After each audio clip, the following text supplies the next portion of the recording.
Hello and welcome to more Star Wars Galaxy of Heroes shit for the rats of Revenge of Mandalore. I say that with exclusively respect and admiration for the rest of the guild.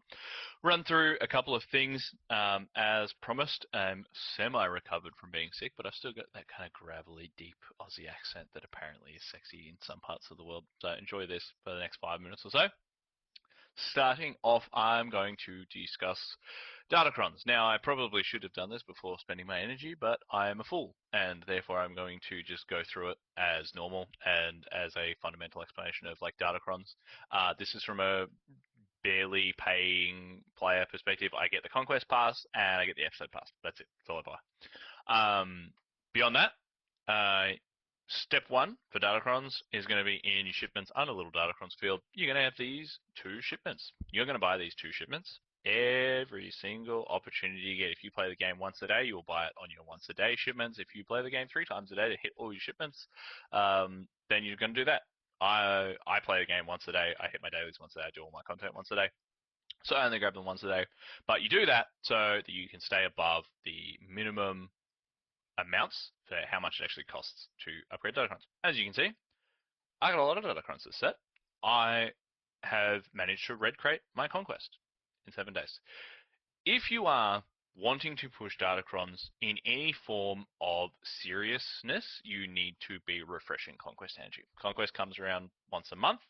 It's 25 crystals per day to refresh Conquest energy 3 times for the entire duration of Conquest. If you're wondering what your kind of crystal income looks like, I highly recommend using another content creator who goes by Egnards. He has made a calculator that is free to access, that's on a Google Sheet that you can grab. You can put all your information in there. It will spit you back a number and it will tell you what you can spend. You can use that to inform your crystal spending decisions, whether you're trying to, 7-star fleets or you're wanting to 5 or 6-star marquee units, whatever the hell that looks like. You can punch it into that and you can just get it. I buy the Conquest Pass. I do my 3 refreshes. Now, I am in the situation where I gold crate on both of my accounts and I can red crate on my main. If you cannot gold crate, pushing Conquest to completion is completely redundant for you. Your goal should be doing your 3 Conquest refreshes and finishing Sector 4. The faster you finish Sector 4, the faster you can build a pool of Datacrons. If you're not looking at getting Conquest characters, and you should be, don't get me wrong, if you can gold crate or you can red crate, think of it like this. You are saving yourself 6 months of not being able to access a character. Now, I've got a really nice benefit here in that I gold crated the previous 3, but this Conquest, I hit a few key upgrades that allowed me to red crate, so I'm getting Cobb Vanth on day 1. Will I be taking him up? Absolutely not. I do not have the spam mats. I've just got GL Ahsoka. It's not going to happen. But I don't have to wait for his proving ground to unlock it. You're saving yourself a lot of time by investing into Conquest. It's not the best mode. Once you can get those few key breakaway things, you can definitely get ahead of it, and it does work out to be fairly straightforward. I will also link Bit Dynasty's Conquest planning platform. If you don't know who Bit Dynasty is, another content creator, he does a lot of stuff for Conquest, he does a lot of stuff for Rote and Teams, how to auto stuff. He's really, really good as well, but he has built a free tool that walks you through Conquest, how to use it, how many battles to do, team comps that give you feats really quickly. Use it, it's good, it's helpful. On to actual Datacron farming. Sector 1, bonus mission 1. All of Datacron stuff comes in bonus missions. Sector 1-1, or bonus battle 1-1, is where you physically get the actual Datacrons themselves that you upgrade for whatever set is the current focus of Conquest. This is the set that's going to be in here for a while. We don't have focused Datacrons this set. If you have these teams, the really key, like big transformative crons, we always link the graphics created by Zereth Prevails in our Datacron resources. That is shared between both guilds for both ROM and Son, who exist in our Discord. Go have a look at it. Last set, the Snips Cron was really good. All of the focused Datacrons were fairly decent. Sith had some really good level 6s that like permanently ramped their offense.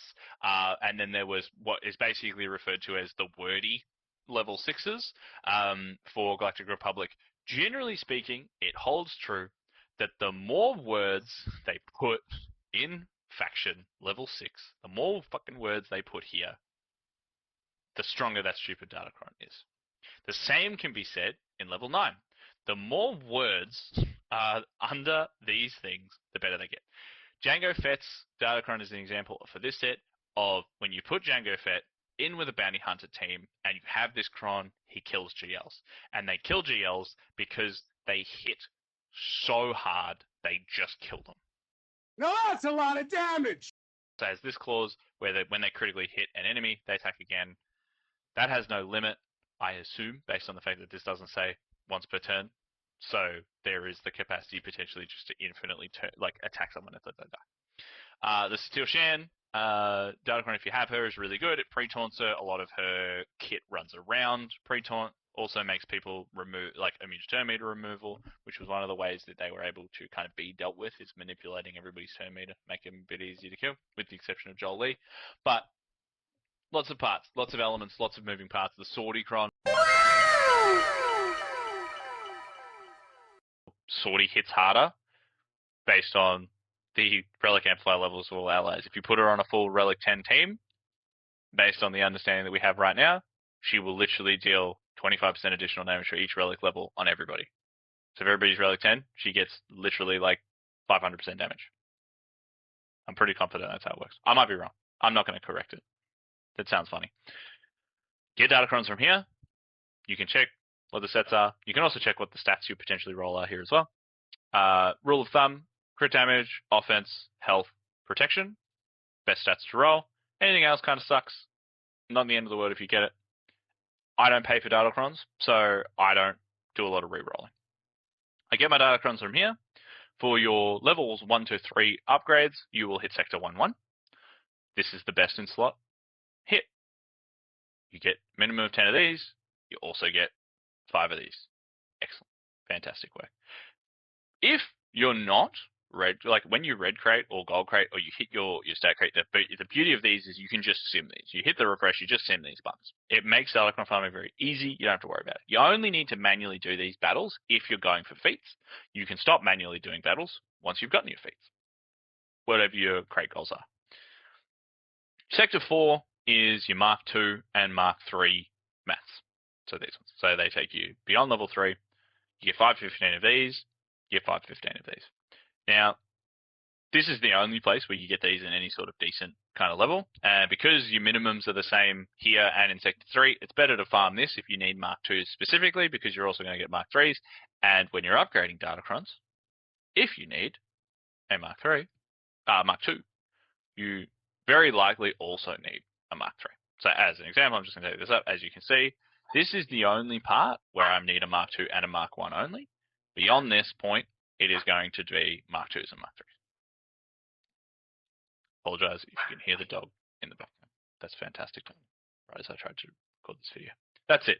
Now, I don't do re-rolling, and here's an example of what not to do. I shouldn't have taken this to 9 because I'm not going to use a Zalbar team. This isn't real life to me. I'm never going to use this. Because of that, I should have stopped here because that's where the stats end, and I'm not going to use this team. So that's the logic behind this. I'm only going to take my Datacrons to a maximum of 8 unless they're a Datacron that actually works on a team that I use. I have Malgus. I will use the full focus Datacron for this. You can also see when your Datacrons expire slightly above it. I use Leia every deck. She's either on defense or I use her on offense. Captain Drogoncron, really good again with her. The Heracron was really good. You need Relic 6 in order to access beyond Relic 6 functionalities. That's it. That's all it is. So this was redundant for me, realistically. If I had taken everybody to Relic 6, I could have used this, but I didn't. So that's it.